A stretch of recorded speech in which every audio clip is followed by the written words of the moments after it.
live. And we are live. Hello, everybody. I'm Tyler Ellison, and I'm joined by the amazing Starshine, one of my favorite people to collab with. Starshine, thank you for joining us today and being here. How are you feeling, and how is everything going in your flow? Yeah, very good, my friend. Rolling along with the punches. How are you? I'm good. I'm good. And I feel you. I feel you. Life is never short of challenges and heavy things that need lifting. There's plenty of that to go around. And for everyone here that's joining us, I hope your ability to lift the challenges in your life, I hope that ability is nourished and enhanced. And of course, if you're fortunate, you have relationships, connections with amazing people who help make your burdens easier. I know when I meet with friends and talk to friends, it helps me just put everything back in perspective. So we were having a cool chat before this, myself and Starshine, and we have some amazing projects that we're really stoked to let all of you know about. There, as you know, is a really powerful celestial phenomenon happening this Sunday. That's the 29th. And this is going to be when a foreign celestial object is going to be brought into essentially the lunar orbit. And it's going to be by our moon, proximal to our moon, for some time. They say at least 2 months. And this is a type of small, I believe they consider it to be an asteroid, small asteroid that comes from the Arjuna asteroid belt. So to really explore the esoterics of what that means, me and Starshine are going to be doing an event for all of you. It's no cost. You can come. This is going to be this Saturday. We're doing it at 1 p.m. Eastern Standard Time, and it's called Lunar Locus. So Ryokah is going to be giving a lot of teachings, disclosures about the moon, the way the moon works, what these celestial bodies are that are going to be brought into its orbit, what that means for Earth.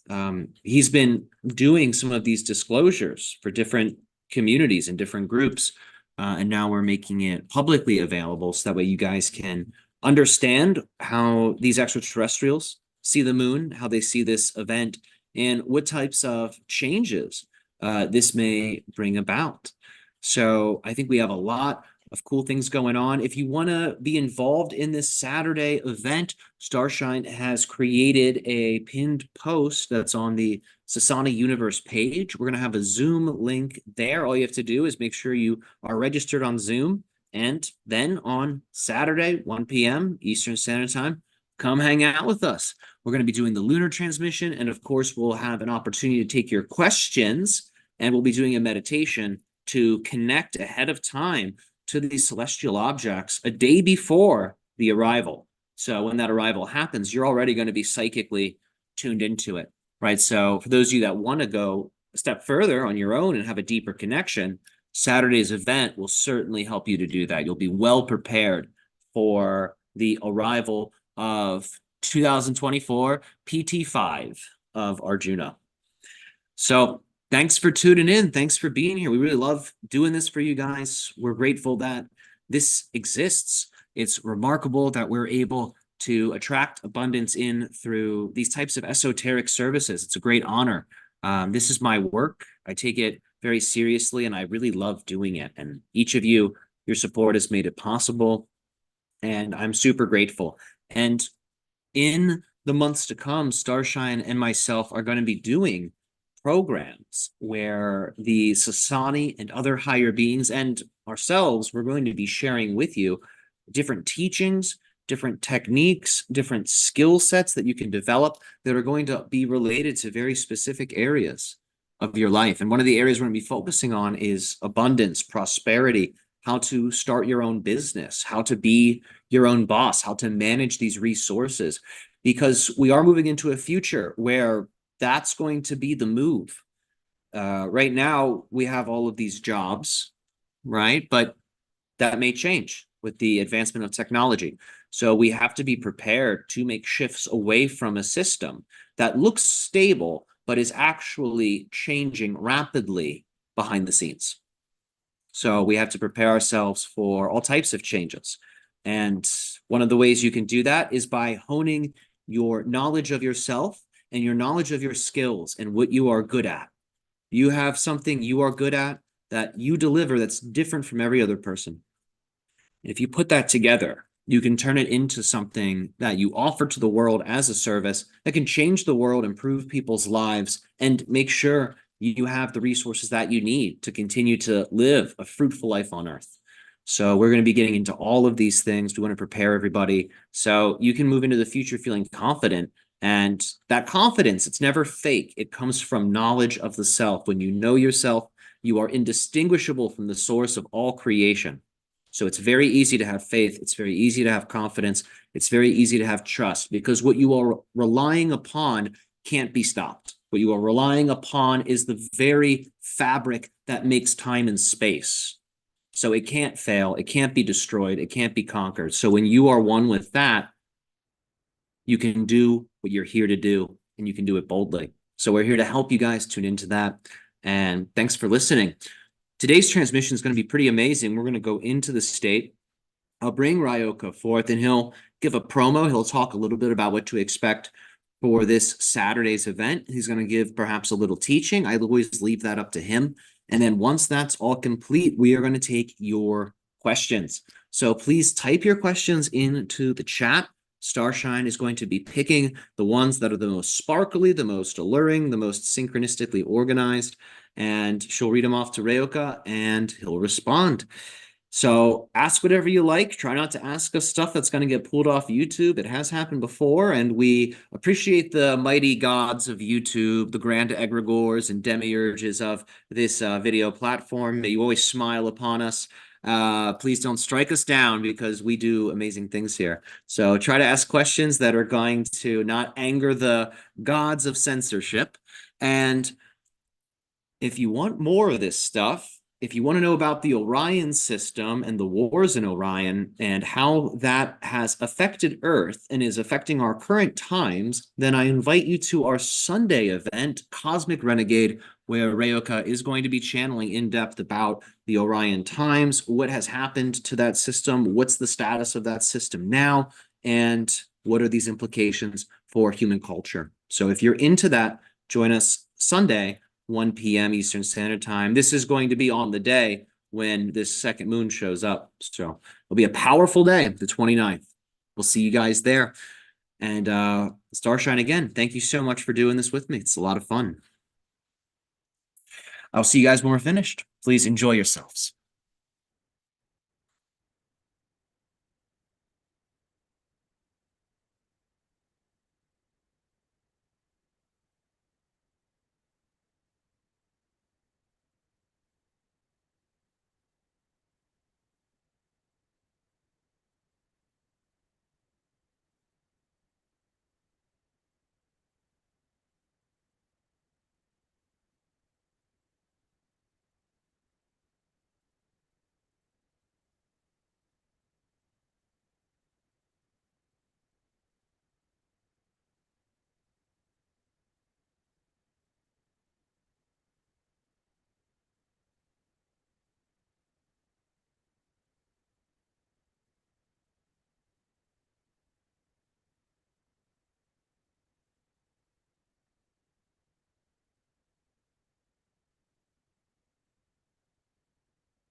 Yo, yo, yo, oi, oi, oi.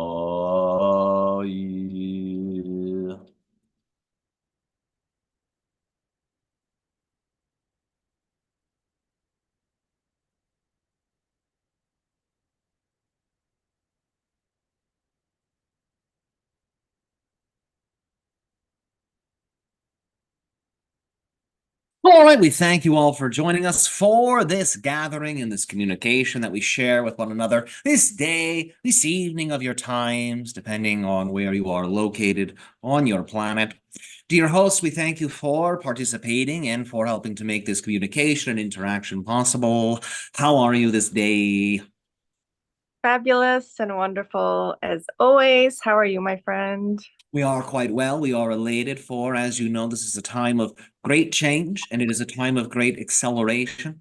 There are certain updates that we will be bringing to all of you today to prepare you for some of the upcoming changes that are connected to the future points within your timeline creational experience. So, the channel, prior to us speaking, mentioned the temporary acquiring of this foreign celestial object.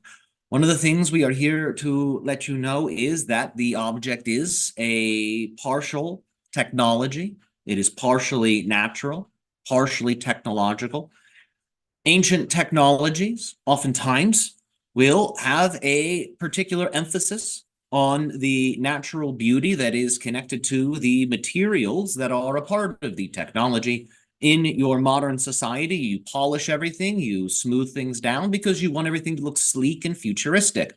Other cultures are not like this. Other cultures appreciate the various designs of the natural world. So when they construct certain technologies, the idea is they sometimes will not fully disrupt or modify or manipulate all of the materials that they use in the production of the technology. So this asteroid-like object is partially technological. It is being used to gather information. It is being used to observe your planet. Furthermore, it is also being used to send energy to your planet. It is a way for extraterrestrial beings to broadcast certain frequencies that represent the collective consciousness of their people. And this ultimately allows for them an opportunity to observe how your species responds to the introduction of that energy. And that is one of their ways of understanding how ready you are for contact. So there is a relationship to contact that is built into this celestial acquiring.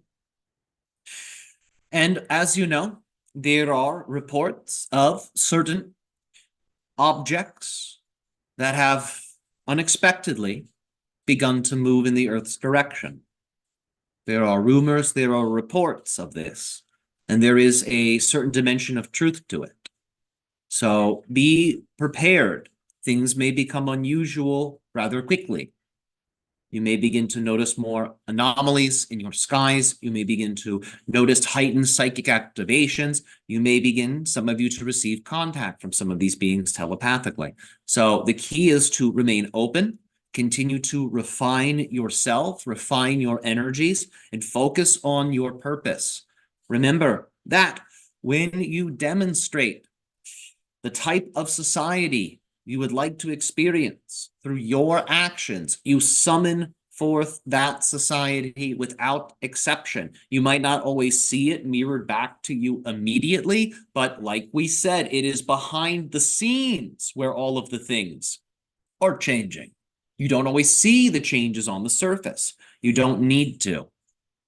Because when that momentum of change has truly built to its tipping point, you will see that change mirrored outside of you. Remember, the right change at the wrong time can create a mess. Right change at the right time. You must trust in the timing that you and your higher spirit have chosen for these many processes. So do not lose faith. Do not lose hope.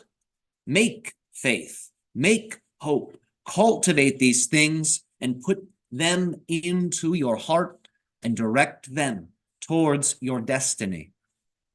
Have faith and hope in your path, for it is your path that is eternal and indestructible. So when you walk it, you are like this. So we thank you for receiving this. And now we make ourselves available to you for your questions and for your comments.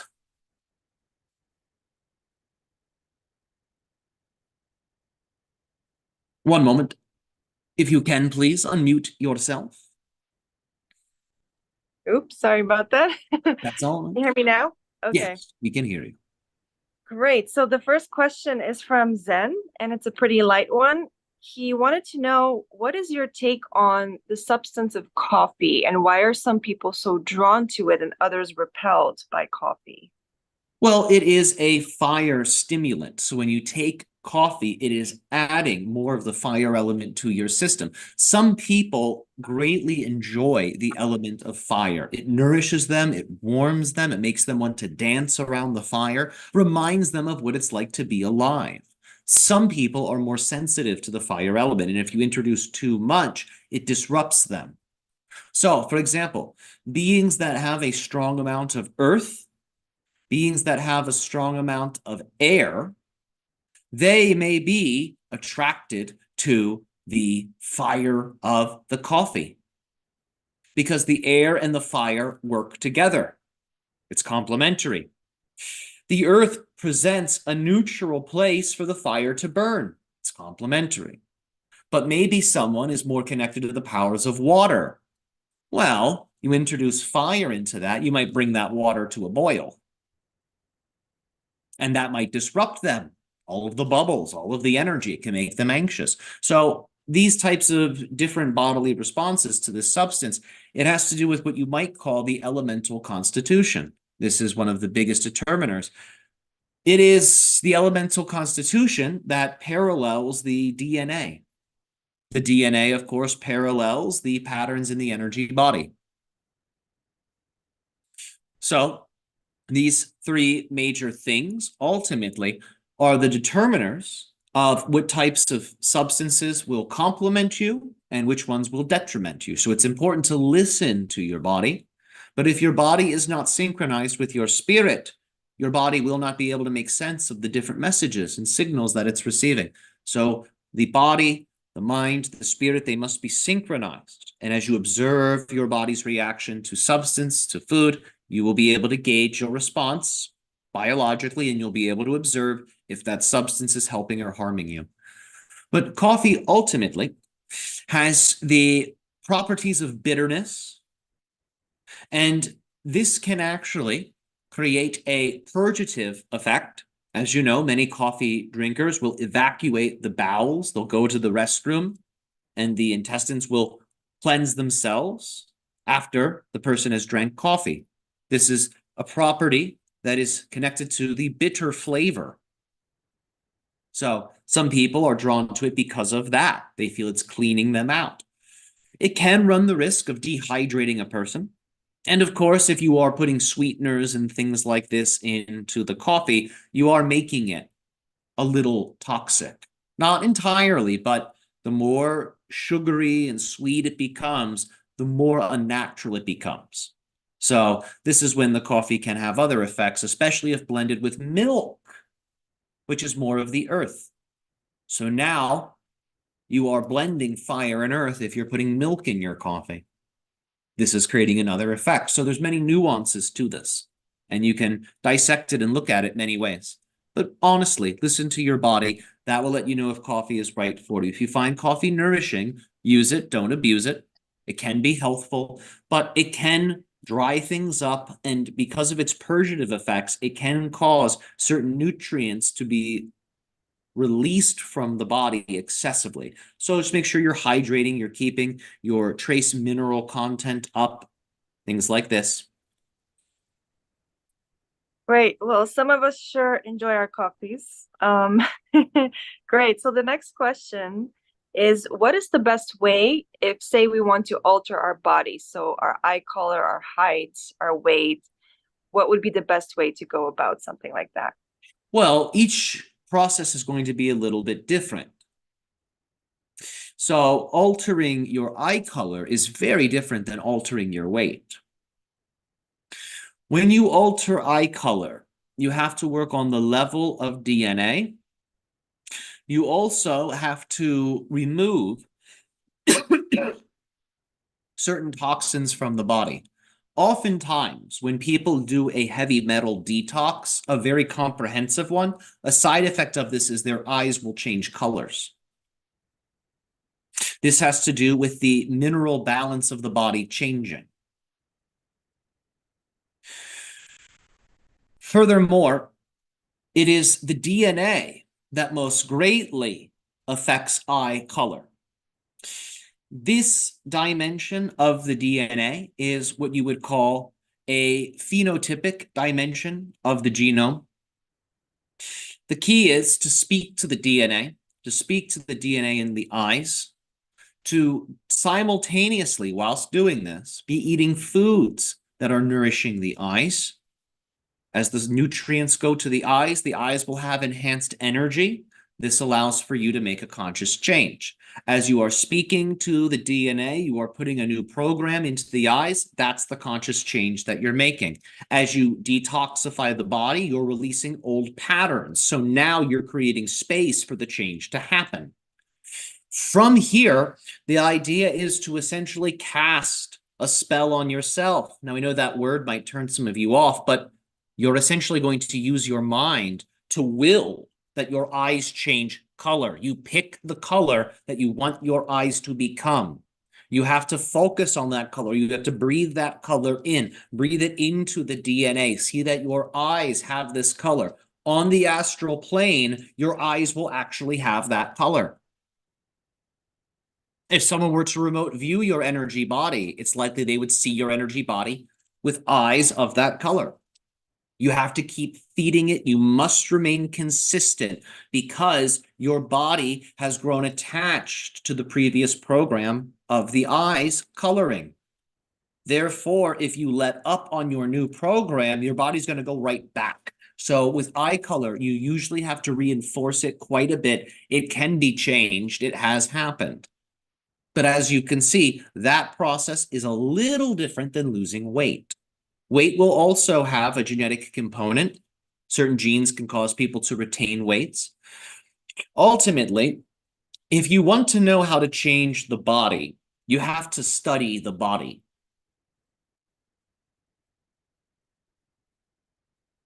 We could give you tips. We can tell you how to lose weight. We could tell you how to change the eye colors. We've done this before. But you've asked a few different things in your question. So your question fundamentally is, how do we get the body to change? You have to know how the body works. You have to know what the different parts of the body do, how the chakras operate, how the DNA operates. You have to study this system. It's a complex system that is worthy of your study. It's all you have. It is your only possession. So, of course, it is worthy of study. This is why the body was seen as sacred by your ancients. So study your body, study the bodily systems. Learn esoteric anatomy, learn Western anatomy. Put them both together. When you know the body esoterically and materially, you will be able to see how things work, and you can make the changes you want to make with ease.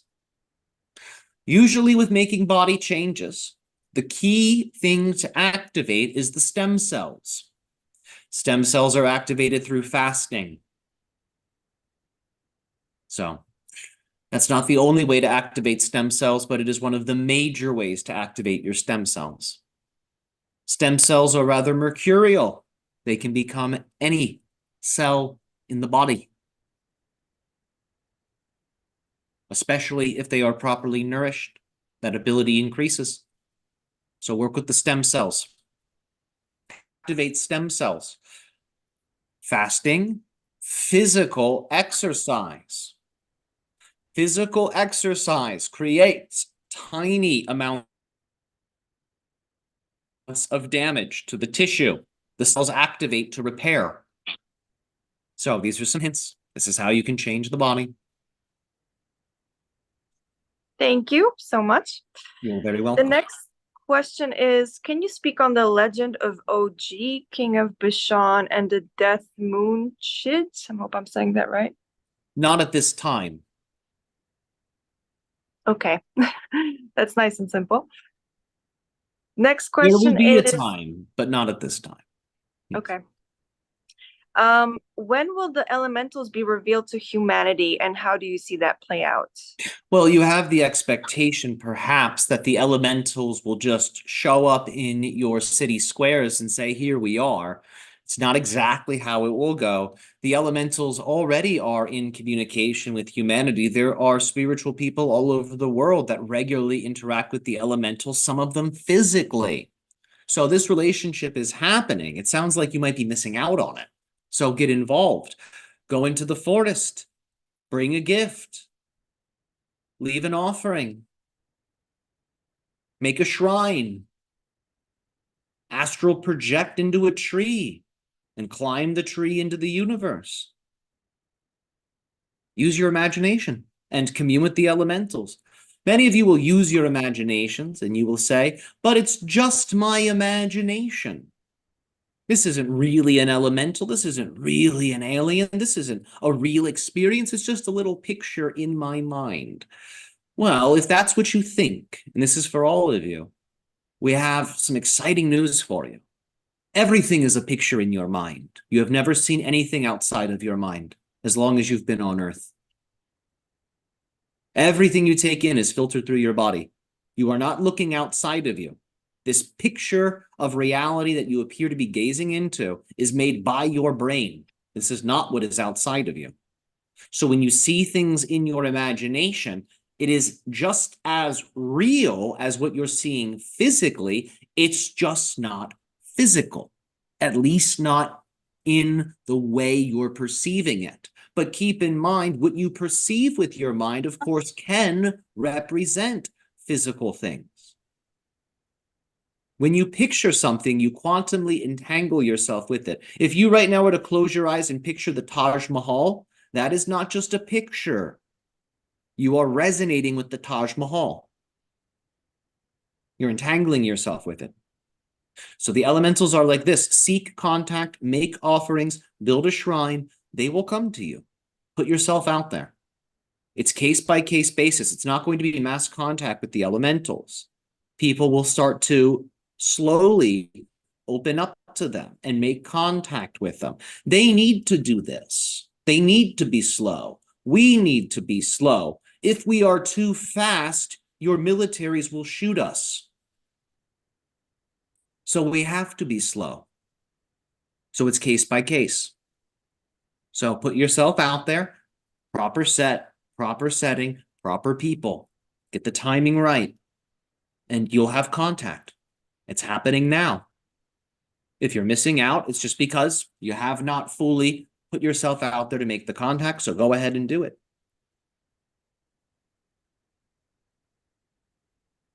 Great. Thank you so much.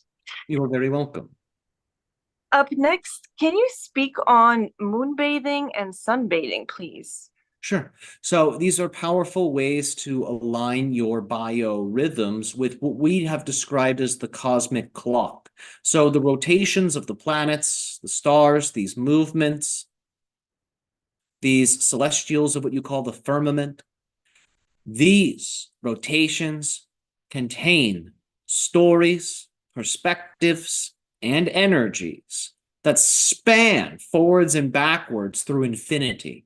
These cycles have always been going, even before the planets were the planets. These energies that translate as the rotation of the planets, these energies have always existed as currents and momentums in the mind of the source. So when you are synchronizing yourself with the sun and the moon through solar bathing, through moon bathing, you are synchronizing yourself with that clock, with that cycle, and with the wisdom and the perspectives that are contained within those many cycles. Furthermore, when you sunbathe, you are nourishing your solar body. When you lunar bathe, you are nourishing your lunar body. Keep in mind, the lunar body is connected to the lower self. Solar body is connected to the higher self. You are the earth self, the middle self. So all three of those bodies must be purified. They must be strengthened. And then when they are purified and strengthened, they are able to blend together, revealing the true you, the Holy Trinity. Earth, sun, and moon activated in one being. So if you regularly lunar bathe and solar bathe, you are creating the circumstances for that type of integration and alchemical process. There's a myriad of physical effects that will occur from such a thing that are very beneficial. Your circadian rhythm will be greatly nourished. It will specifically nourish your hormones. If you have any hormone disruption, this will likely fix it. Especially if you are barefoot and you're grounding during this time, it's most certain that your hormones will regenerate in tremendous ways. Remember, not too much sun. Work with the sun when it is weaker. Don't expose yourself at high noon. And with the moon bathing, pay attention to the active lunar mansions. Some lunar mansions are going to be very auspicious, some not so much. So pay attention to these things. With solar bathing, be cautious of bathing during heightened solar flare activity. This can also aggravate the nervous system, the cardiovascular system. So check these things if you plan on making sunbathing and moonbathing a regular experience. Eventually, you will become so powerful and so used to these energies, it doesn't matter if the sun is a little crazy or if the moon's a little crazy. You can make the best of whatever the energies are. But in the beginning, it's best to seek the most auspicious times so you don't overwhelm yourself with energy. Great. Thank you so much. You're very welcome. Up next, somebody's asking if they visualize a triangle for long enough, would they eventually go into a trance? Yes, if you visualize anything long enough, that which you're visualizing will pull you into its domain. You'll find whatever you're picturing will become multidimensional. You'll start to see it from different angles, different perspectives. But the triangle, in general, is a symbol of construction. It is a basic geometry that physical reality is built upon. The Trinity framework is the foundational framework for this physical universal matrix. So when you look at a triangle and you gaze upon it with a type of mystical openness, you see it as a type of spiritual door, what will happen is your mind will enter into the triangle. If the triangle is facing up, it will be a triangle of yang, a fire triangle. It will direct your mind into the upper worlds. The triangle is facing down, it will be a yin triangle, a water triangle. It will bring your mind into the lower worlds. The color of the triangle will also flavor the portal created by you and the triangle. So pick a color that is complementary to the triangle's nature and to your purposes. So a pink triangle could be used for love. A golden triangle could be used for success. A red triangle could be used for protection. You have different applications available to you.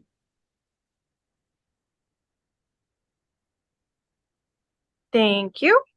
You're welcome. Up next is, can you speak on Rh negative bloodlines and how they relate to our star families? Sure. Well, these are individuals who have a certain genetic relationship to beings that originally are connected to Orion, but over time migrated to the Sirius system. So it's a type of hybrid DNA that expresses as the Rh negative blood type on Earth. So it is a foreign blood type in terms of what is naturally occurring on Earth. This is not originally of Earth. It was introduced when a group of beings from Sirius began to blend themselves with the people of your Earth. So these are bloodlines that go far back, and they are not original to Earth. These bloodlines are of the stars. So keep in mind that this does not mean that the Rh negative blood type is the only one with this type of celestial past, but it is one of the major ones.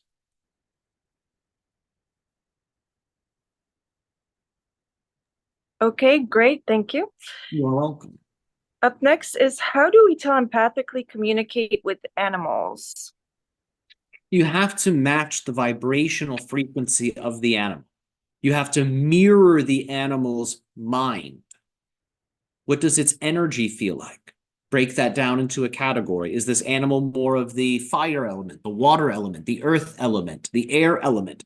That's very useful to understand, because if you find the animal's element, that's the quality you need to produce in yourself to get into the animal's mind. If you want to know what it's like to be a Leo, you have to imagine what it's like to be a Leo. If you want to know what it's like to be a cat, you have to imagine that. You have to put yourself into the cat's mind. Move like a cat. We know that might sound funny, but we'll use the cat as the example. Observe your cat, move like your cat. Spend time doing things the cat does. This is what shamans would do. This is where many systems of martial arts come from. So true benefit, powerful benefit has been created from such behavior before. So don't be afraid of that. Don't shy away from that. Don't think of it as silly. It is a little silly and can be, but greatness can come from that which is silly. So mimic the animal's movements, mimic its behavior, discover its elemental energies, mirror that back to it, sense its vibe, create that in yourself. And then from here, when you feel you and the cat are equal vibrationally, or whatever the animal is, transmit your message. But you must keep in mind, you need to think simply, because the cat does not speak English, does not speak any language. So you're going to be translating the cat's energy with your thoughts. You are thinking the same thoughts at the same time as your subject, and that's what produces the telepathy. We're saying it again. Telepathy is the thinking of the same thoughts at the same time as your subject. It's your thoughts, it's your thinking, but you're mirroring your subject. So when they think the thought, you're thinking the thought. That's the telepathy. So you have to mirror the cat. You have to be sensitive to the cat's mind. And from here, you just watch your thinking. And if you wish to transmit a message, you think the message at the animal. But the idea is keep it simple, because that animal is going to be thinking in a way that's a little simpler than how you think. Using pictures with your words might help. While you say the sentence you wish to communicate, be visualizing what you're communicating. Add extra information. So you can do it. People have done it. Usually it's Great. easier to do with other people because they can let you know if you're accurate or not. But don't shy away from doing it with the animal. That's an appropriate step and useful as well. That makes sense. Thank you so much. You're welcome. The next question is, somebody was playing music last Sunday with friends and thought about you, and they want to know if you were aware of that. We're aware of it. When you think of us, especially when you are doing high energy phenomenon, we notice. When you're engaging in something like music, when you're engaging in something like art, when you're dancing, when you're celebrating, and you think of me, you think of my people, we certainly notice. Yes. You might not realize it, but your planet, if we were to observe it energetically, it's like a disco ball. Light is being reflected from all of you. Whenever you're thinking, whenever you're doing these high energy things, be it mental actions that are high energy, be it emotional actions that are high energy, be it physical actions that are high energy, you glow. You give out a vibration. It's heard, it travels. So we notice. Many beings notice. Yes. It's most of you that don't notice. Yes. So when you think of a person on Earth, when you're doing a high energy activity, you're sending energy to them. You're making a strong connection.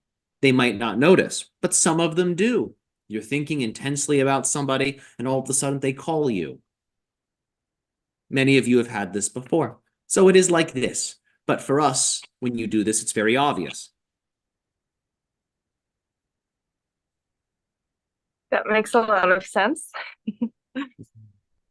Great. So up next is, what effects would taking monoatomic gold have on our bodies? First and foremost, make sure it is of high quality. If it is authentic monoatomic gold, it will have powerful effects on the body. It's going to stimulate the spiritual powers of your 7 hormone glands. It's going to turn on the spiritual power of the chakras. It is a spiritual substance as well as a physical substance. So the glands are very sensitive to minerals. The monoatomics act as a type of super mineral supplement in their own way.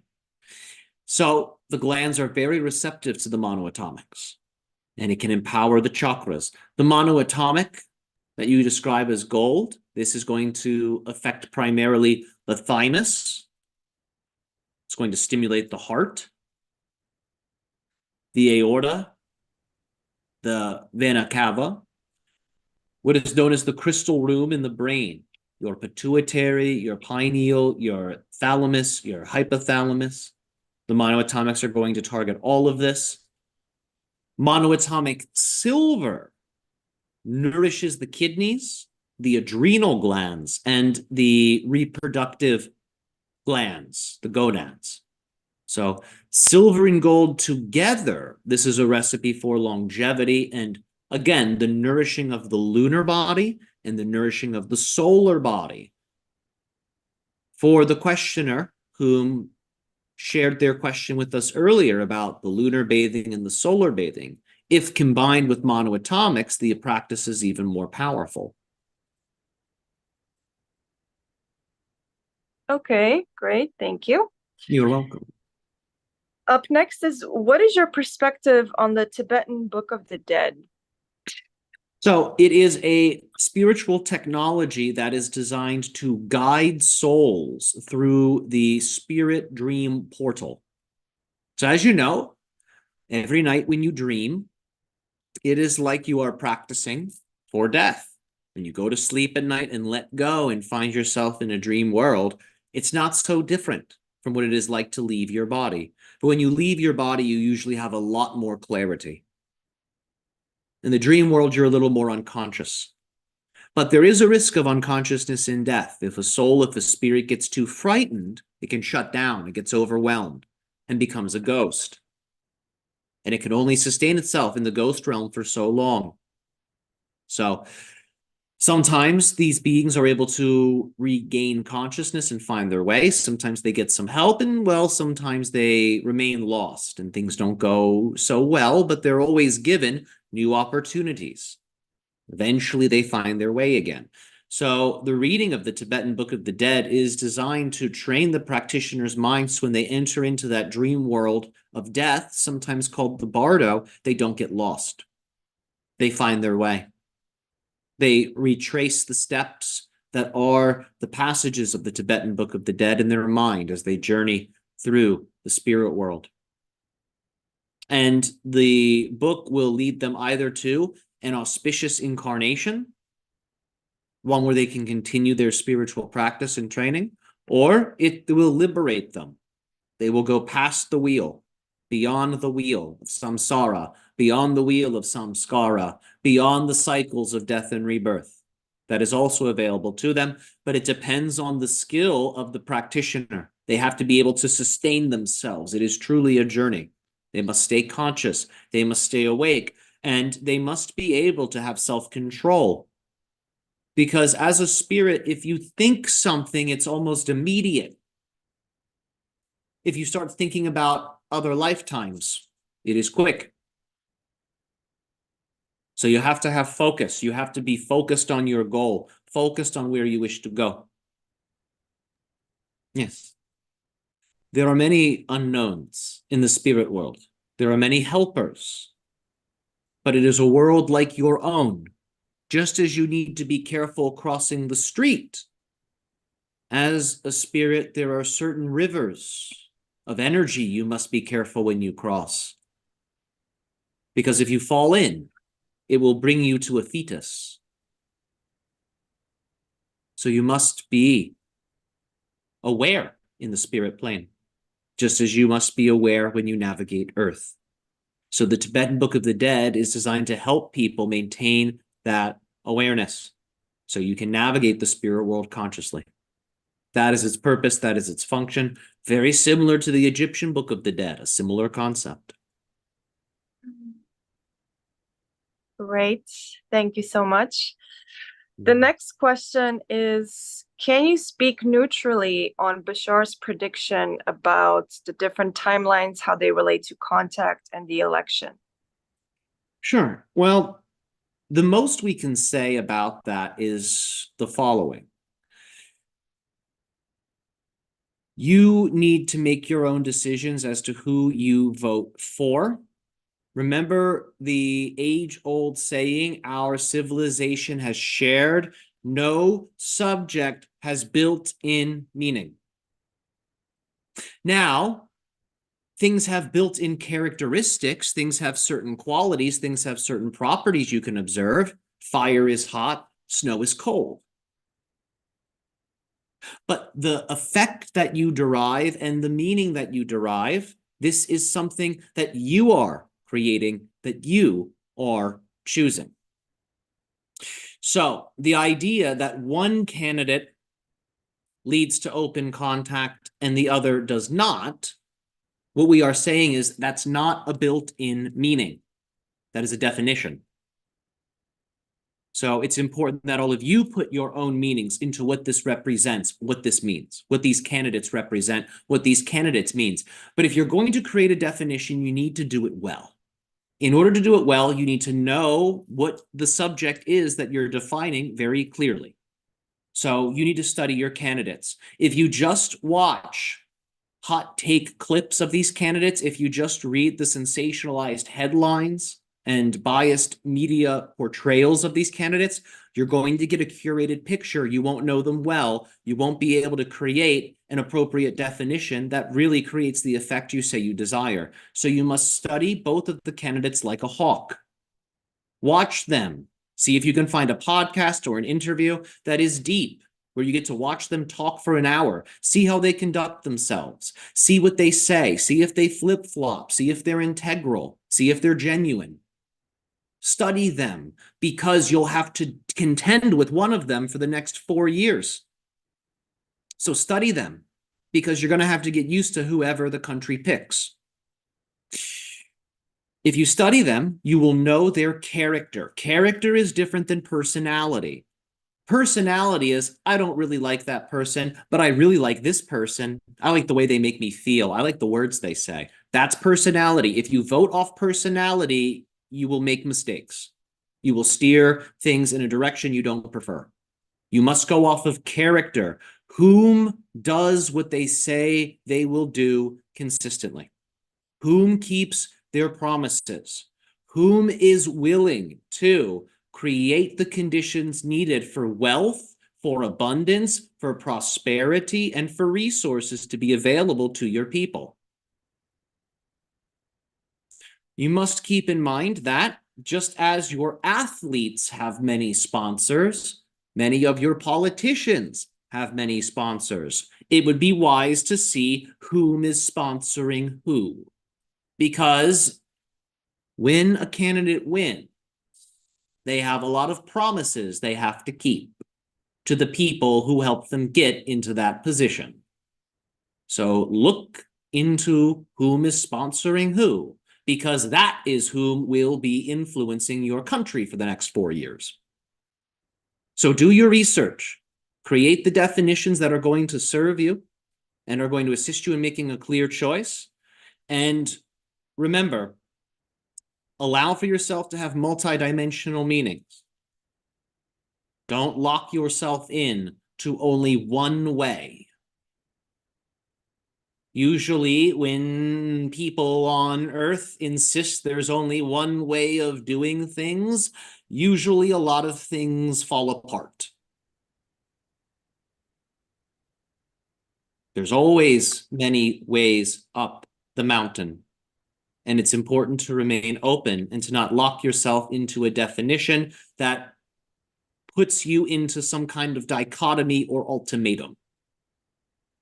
So that is our response to the comments. Thank you so much. You're very welcome. Up next, can you speak on the legend of Gilgamesh, please? Sure. Well, it has to do ultimately with archetypally humanity's progression towards sovereignty and autonomy. It is a story that is depicting what you would consider to be Gilgamesh's relationship to the gods, to the different celestials, and their relationship to humanity and to him personally. So within this story, there is the idea of the human growing to such a degree in terms of power. They are able to not only form conscious alliances and relationships with these gods, these creator beings, but they're also able to thwart them. Gilgamesh is victorious in quite a few instances that involve contending with entities such as the Bull of Heaven. This is a type of challenge he was able to overcome. So with this story, it represents humanity's growing of power, its increase in sovereignty. Yes. The earlier stories were about the gods. They were the center of the Sumerian culture. But as things became more developed, as the culture grew, humanity became the center of the stories. This is where you see the story of Gilgamesh. Now it is the human whom is the center, because humanity's gaining in power. It's rising in sovereignty and autonomy and in capability. Okay, great. Thank you. You're welcome. Up next, can you speak on the ET base in Antarctica? There's a few ET bases in Antarctica. The bases here are connected to the lunar bases. Do keep that in mind. Many of the species that have bases within the moon, they also have bases within Antarctica. So there are very ancient bases there. There are Anunnaki bases, reptilian bases, and gray bases. But these are not the only ones. You will also find bases that have to do with the Nordics. The Nordics are adjacent to what you call the Pleiadian groups. Very similar. There are also certain Orion bases there, but the Orion bases more or less have to do with older bases and older technologies that are not being used by the original creators of those bases and technologies. There are some Orion representatives there, but again, these structures we're describing linked to the Orion system, these are now being used by many of the occupants of Antarctica and the bases within Antarctica. So these are not the only groups. You must keep in mind that these bases exist deep below the continent. They exist underneath the oceans. So the further down you go, the more diverse, the more ancient, and the more exotic things become. But these are some of the major groups that are there. Keep in mind that the bottom of your Earth has, in ancient times, been seen as a type of doorway to hell. We know that may sound perhaps strange, but if you look at Renaissance art, Grecian art that depicts the world, what you'll find is the bottom half of the world is oftentimes regarded as an infernal world, a lower world. And this is because the ancients knew that some of these groups dwelt beneath Antarctica. They were aware of this. And it's not necessarily that these groups are evil. It's not that they are demons or devils, but they have done demonic things. They have done devilish things. And your species remembers this. It knows this. So that is one of the reasons why the Antarctica region is sometimes depicted as hell itself in some of your ancient portrayals of Earth and world maps. Usually it's depicted this way in esoteric models of the macrocosm. So you can refer to these and you will see what we are talking about. But these groups, they are simply older groups. And they help to build your infrastructures, what you call your matrix of civilization. So Antarctica is not their only base, but it's one of their major ones. And the beings of the North Pole, they are a little different. They explore different energies. One's more yin, one's more yang. Different themes. Groups like the Pleiadians, beings of Sirius, beings of Andromeda, they are more your North Pole. So, the two poles are not at odds, but they have been at times. You're entering a stage now where esoterically, energetically, the forces of light and dark, they are working things out because they know you want to work things out on Earth. You want peace on Earth. They're aware that if there's peace on Earth, their worlds will continue. If terrible things happen on Earth, it will negatively impact both of their worlds. So there have been many alliances formed to benefit your species survival, and your species continuity and freedom. So do keep in mind, many beings are working together because it has been collectively decided that if humanity is oppressed, if humanity crumbles, it will disrupt way too many things on this particular timeline. There are other timelines where crumblings have occurred, but those are not timelines we're working with. You see, we're only on certain ones because certain timelines have different energies. Not all of them are compatible with us. This one is. So, many beings wish for you to thrive and to be vital. So, these groups are learning to work together. They're working together more deeply. Beings that are negative are becoming more positive. And beings that refuse to change, they're being phased out. Doesn't mean they're being exterminated. It means they're being removed from their positions. But again, that takes time because they are the builders of the infrastructure. If you rip them away, the infrastructure will crumble because they are energetically entangled with it. So you have to remove these beings of resistance slowly. And of course, it requires negotiations. You have to make the leaving of their current role worth their while. So many things, as we have said, happening behind the scenes, and in this case, below the ice. Great, thank you so much. Of course. Up next is, how do I find happiness in life when I feel the best part is already over?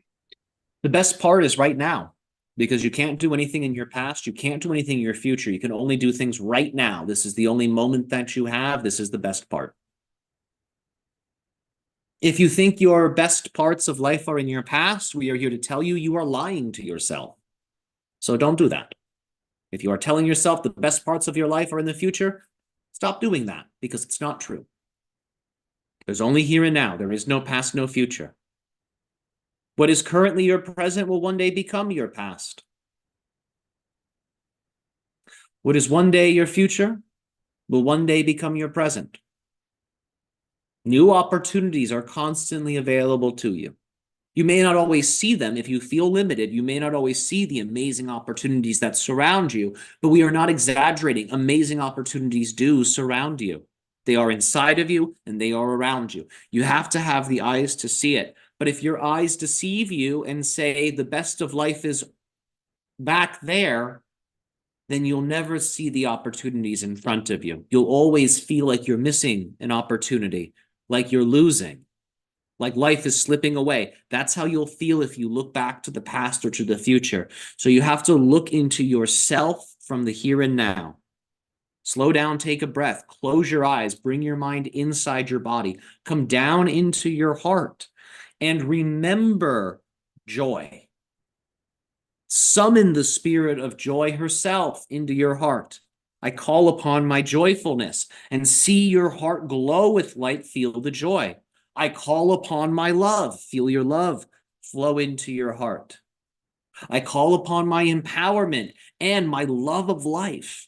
See the heart getting even brighter and stay in that energy, nurture it, learn how to move it through your whole body, charge every cell of your body with this feeling. And open your eyes, still saturated with the feeling, and get busy discovering what you love to do. Discover what you are good at. Discover what you would like to become good at. Find a purpose. Find something for you to focus on, something that's going to amplify your happiness and joy. It can only do that. Happiness and joy does not come from out there. Happiness and joy is a chemical made inside of you. It's inside. So don't look out there. You won't find your endorphins out there. You won't find your endocannabinoids out there. It's all inside. So don't go out there in that way. Instead, find your purpose, find your gifts, sculpt your skills, and create an exciting way, a joyful way for you to share those gifts with other people. And if you do that, you will have the best day ever, every day. If you can believe that, that's available for you. Can you imagine having the best day ever, every day in a row for your whole life? That's available to you. That's available to all of you now, right here, right now. It just takes the belief and the faith and the consistency, and it will be so. But just remember, happiness is made inside. Do not forget that. When you are longing for someone or something, slow down and love yourself. Love yourself, and then open your eyes and long for that other thing. But what you'll find is you won't long in the same way. You won't be as hungry for that experience. You'll say, actually, I feel pretty good. Turns out I didn't really need that, but it's still nice. But here I am. I feel complete. I feel whole. So when you find yourself longing or reaching, bring your energy back. Spend some time loving yourself. Inwardly smile to your heart. Call upon those feelings of completeness. And then open your eyes again and see if you still feel the same way. You probably won't, but it needs to be practiced. It's state of being management, and it's a muscle like any other muscles. You have to strengthen it. Thank you. You're welcome. Up If next. you like, that can be our final question. We are aware we are just about out of time. We want to respect your schedule. Thank you. Of course, of course. You're welcome. I'm in the middle of a move, guys, so I have to run. I don't have much time, but I appreciate that so much. Of course, you're so welcome. Knowing us, if we were to provide an answer, it probably would have kept you for at least another 5 of your minutes. So we won't do that to you. We invite you all, join us this Saturday for the event Lunar Locus, where we are going to dive into this information and more. And of course, we will be speaking at the event Cosmic Renegade on Sunday, the following day, where we will get into the nitty-gritty, intricate details and stories that relate to the Orion system and how that relates to your current culture. For those of you interested in some of the politically oriented things that were mentioned, certain things will be discussed of that ilk during this event, because, as many of you have probably intuited, one of the major entanglements of the Orion system can be found in your political spheres. So we will be talking about some of these things and more. If you wish to receive our perspective, please join us. And as always, our unconditional love and gratitude to each and every single one of you. Good day. Good day.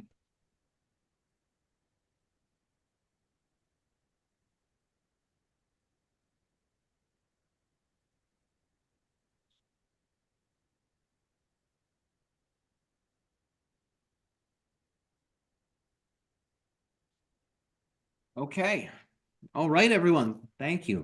It was a real joy to do that. I hope everyone here had a great time.